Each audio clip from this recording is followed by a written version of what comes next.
अस्सलाम वालेकुम, मैं ज़िशान अजीज़ हूँ। अभी जिस वक्त मैं आपसे बात कर रहा हूँ, आप ये मेरा वीलॉग देख रहे हैं। इस वक्त पाकिस्तान के अंदर तारीख की सबसे बड़ी डकैती जो है वो मारी जा रही है, और ये पाकिस्तान की सबसे बड़ी के साथ सबसे लंबी डकैती है, जो कल शाम 5 बजे से शुरू हुई और इस वक्त 12:30 हो चुके हैं, 12:30।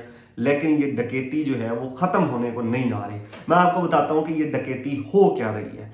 कल रात 1:30 बजे तक, 1:35 तक तहरीक इंसाफ जो है वो 130 से ज्यादा सीटों के ऊपर जीत रही थी। तहरीक इंसाफ के जितने भी जो इंडिपेंडेंट बैक जो कैंडिडेट थे वो हर जगह जीत रहे थे। उसके बाद अचानक यूं होता है कि रिजल्ट रोक लिए जाते हैं।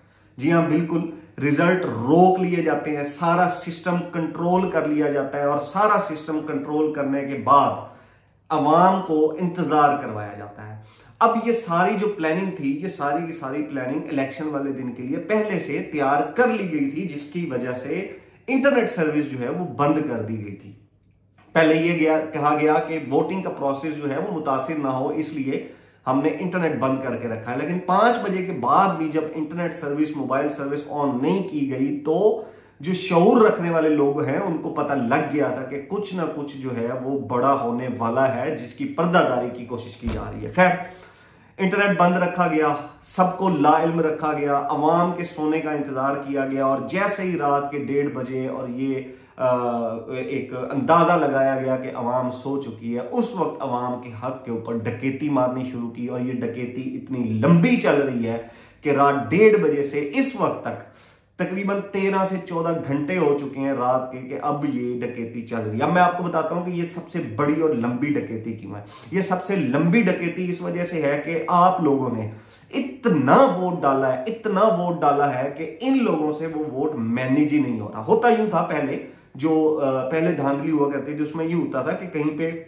1000, 2000, 4000, 5000 का मार्जिन होता था, 6000 का मार्जिन हो जाता था, बहुत ज्यादा मार्जिन हो जाता था, उसको भी कंट्रोल करने में टाइम लग जाता था। लेकिन इस दफा सिचुएशन ये थी कि मार्जिन 20-20, 25-25 हजार वोटों का था। अब वो 20-25 हजार जो वोट थे वो डाले कैसे जाएंगे, वो डालना नामुमकिन था। और फिर पहले ये होता था कि आपके 10, 15, 20 हलकों में धांधली कर ली जाती थी, 30 हलकों में धांधली कर ली जाती थी, ज्यादा से ज्यादा 40 में चली जाती थी।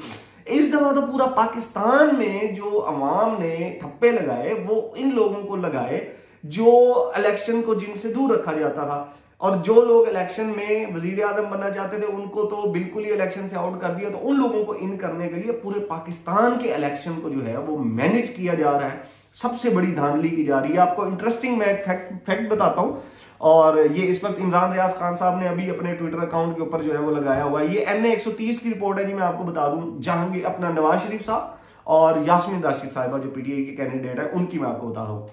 इस हल्के में जो टोटल वोटर की तादाद है वो 6,08,316 है, और ये फॉर्म मैं आपको पढ़ के सुना रहा हूं।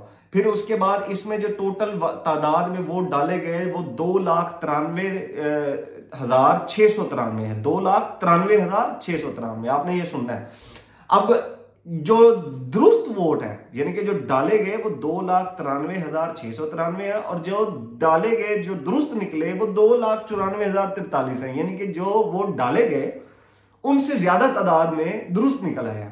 और फिर इसमें 650 जो है वो गिनती से खारिज शुदा भी है, और इसका जो टर्नओवर है वो 48.44 दिया गया। मतलब इस वक्त जो सिचुएशन ये है कि जिस तरह पाकिस्तान मुस्लिम लीग नून को ये फतह या ये जीत दी जा रही है, ये एक सियासी भीख के तौर पर दी जा रही है। नवाज शरीफ के जो दोस्त हैं वो नवाज शरीफ को मुकम्मल हद तक सियासी तौर पर जलील रुसवा करने के बाद शेरवानी देना चाह रहे हैं कि ये ले, ये चोरी की शेरवानी अब आप पहने और फैसला करें कि ये आप दोनों भाइयों में से अब ये शेरवानी कौन पहनेगा।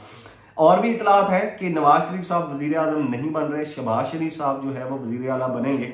अभी इसके साथ में आपको इंटरेस्टिंग चीज एक और भी बताऊंगे। मरियम नवाज साहिबा के हल्के में कल जो महर शराफत अली हैं, उनके भी आपने ट्वीट देखे होंगे कि वहां पर पुलिस पहुंच गई थी, और वहां पे जो मैसिव किस्म की रैगिंग हुई है, क्योंकि मरियम नवाज को, नवाज शरीफ साहब को, शहबाज शरीफ साहब को जितवाना बहुत लाजिम था। नवाज शरीफ मानसेरा की सीट हार चुके थे कल रात तक, नवाज शरीफ जो है वो यहां से हार चुके थे यास्मीन राशिद से, शहबाज शरीफ अपनी सीट हार चुके थे, मरियम नवाज साहिबा अपनी सीट हार चुकी थी। लेकिन होता यूं है कि सुबह जब पूरी कौम उठती है तो तो उनके वोट के ऊपर डाका पड़ चुका होता है, और वो जो डाका है वो कोई चंद 100 का नहीं, वो इतनी मैसिव हजारों की तादाद का डाका डाल दिया जाता है कि लोगों को यकीन ही नहीं आता, और लोग जो हैं वो तय कर लेते हैं कि ये डकैती की गई है पाकिस्तान के ऊपर, और ये पाकिस्तान के अवाम के ऊपर सबसे बड़ी और सबसे लंबी डकैती की गई है। इसी तरह इस्लामाबाद के अंदर भी यही सिचुएशन है, वहां पर भी कोई सिचुएशन जो है वो क्या नाम है, डिफरेंट नहीं है। ब्लंडर किए गए हैं इस इलेक्शन में, और ये इलेक्शन जो है वो किसी भी सूरत अवाम एक्सेप्ट नहीं करेगी। इंटरनेशनल मीडिया जो है वो पाकिस्तान की तरफ देख रहा है कि 5 बजे कल शाम को पोलिंग खत्म की गई, उसके बाद भी अब तक 1 बजने वाले हैं, 12:30 हो चुके हैं, और अभी तक इलेक्शन के नतीजे नहीं दिए गए। ये पाकिस्तान के इलेक्शन के ऊपर सवालिया निशान उठ गया है, पाकिस्तान के डेमोक्रेटिक सिस्टम के ऊपर ये सवालिया निशान बन गया है, और उन ताकतवर हलकों के ऊपर ये सवालिया निशान बन गया है जो इक्तदार कभी भी अवाम के वोटों के हिसाब से नहीं देना चाहते। मैं एक दफा आखिर में पूरी पाकिस्तानी कौम को मुबारकबाद इसलिए दूंगा कि आप लोग बाहर निकले, आप लोगों ने वोट दिया, आप लोगों के वोट की वजह से इनको इतनी तकलीफ उठानी पड़ी कि जो रिजल्ट ये 3-4 घंटों में मैनेज करते थे, उनको अब ये 14-14, 18-18 घंटे इनको हो चुके हैं, वो इनसे मैनेज नहीं हो पा रहे। अभी तक ये उन रिजल्ट से खेल रहे हैं, लेकिन ऐसे नहीं चल सकता है। अवाम जब अपना वोट देना जानती है तो अवाम अपने वोट का जो पासदारी है, वोट की हिफाजत करना भी जानती है। ऐसे नहीं हो सकता कि आप अवाम के वोटों को बदल दें और फिर अवाम जो है वो अगली दफा, या अवाम इस जमहूरी सिस्टम के ऊपर बिल्कुल यकीन कर कर बैठ जाएगी कि हाँ जी आप जो हमें नताइज दिखा रहे हैं वो बिल्कुल ठीक है, और हम लोग जो वोट डाल कर आए हैं वो हम लोग बेवकूफ है। ये सिस्टम एक शख्स को, सिर्फ एक शख्स को जो है वो गिराने के लिए पूरे का पूरा गिर चुका है, और वो शख्स कौन है? वो है कैदी नंबर आपने बताना है। अपने